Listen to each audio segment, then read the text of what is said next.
தமிழகத்தில் 69% இடஒதுக்கீட்டை பாதுகாப்பதற்கும் வன்னியர்களுக்கு 10.5 விழுக்காடு இடஒதுக்கீடு வழங்குவதற்கும் உரிய தரவுகளை பிற்படுத்தப்பட்டோர் ஆணையம் தாமதிக்காமல் தமிழக அரசிடம் வழங்க வலியுறுத்தி அதை அனுமதித்திருக்கிறது.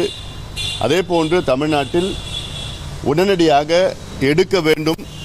இல்லையேன் தமிழ்நாட்டில் 69 விழுக்காடு இடஒதுக்கீடு உச்சநீதிமன்றத்தால் ரத்து செய்யப்படும். இந்த ஆபத்து நிலவி கொண்டிருக்கிறது. இந்த 69 விழுக்காடு இடஒதுக்கீட்டிற்கு மேல் கத்தி தொங்கிக் கொண்டிருக்கிறது.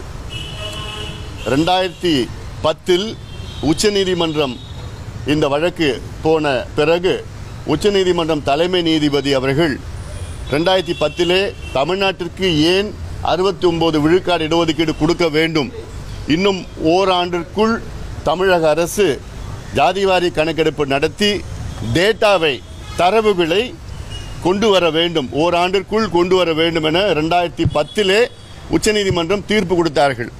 ஆனால் அதன் பிறகு எந்த அரசும் நடவடிக்கை எடுக்கப்படவில்லை. இப்பொழுது இந்த வழக்கு உச்சநீதிமன்றத்தில் மீண்டும் வந்திருக்கிறது. இந்த வழக்கை உச்சநீதிமன்றம் என்றைக்கெவனா எடுக்கலாம்.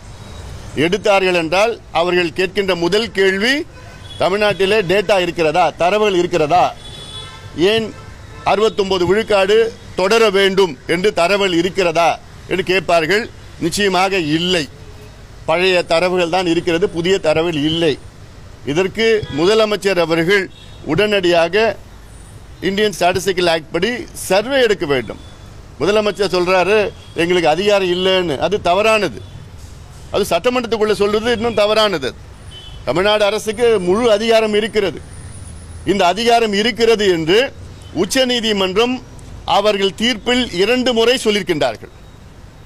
நான் சொல்லல, தமிழக அரசுக்கு தரவுகளை சேகரிக்க அதிகாரம் இருக்கிறது என்று உச்சநீதிமன்றம் 2 முறை தீர்ப்பு வழங்கியிருக்கிறது. ஒரு தீர்ப்பு 2010, அடுத்த தீர்ப்பு 2022. இந்த 2 தீர்ப்பிலும் உச்சநீதிமன்றம் தெளிவா சொல்லியிருக்கிறாங்க, தமிழக அரசுக்கு கணக்குகள் எடுக்க, தரவுகள் எடுக்க அதிகாரம் இருக்கிறது என்று. ஆனால் முதலமைச்சர் சட்டமன்றத்தில் எங்களுக்கு இல்லை, அதிகாரம் இல்லை, மத்திய அரசு தான் எடுக்கணும்னு.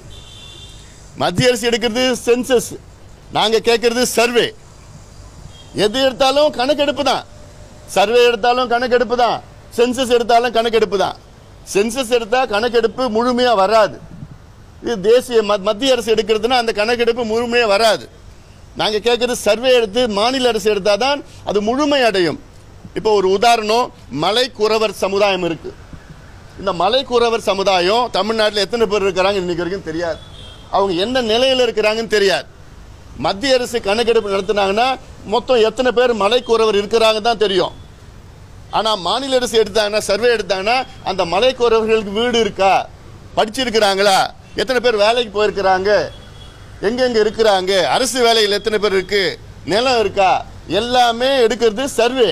இது மாநில அரசு தான் எடுக்கணும். அப்போ ஒரு முதலமைச்சர் நான் எடுக்க மாட்டேன், அதிகாரம் இருந்தோம் நான் எடுக்க மாட்டேன்னு சொல்றாருன்னா, அப்போ ஸ்டாலின் அவர்களுக்கும் சமூக நீதிக்கு சம்பந்தம் இருக்கா? இல்லையே. அப்போ சமூக நீதியை பத்தி பேசாதீங்க. இந்நேரம் கலைஞர் அவர்கள் இருந்திருந்தாருன்னா ஒரு நிமிடம் கூட யோசிக்க மாட்டார். அடுத்த நிமிடமே கையெழுத்து போட்டு இன்னைக்கு கணக்கெடுப்பு நடத்துங்கன்னு சொல்லியிருப்பார்.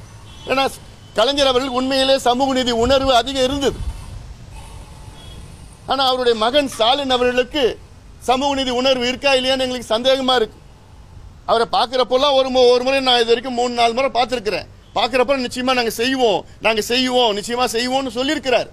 ஆனால் இப்போ சமீபத்தில் சட்டமன்றத்தில் எங்களால் முடியாதுன்னு சொல்றதுக்கு என்ன காரணம்?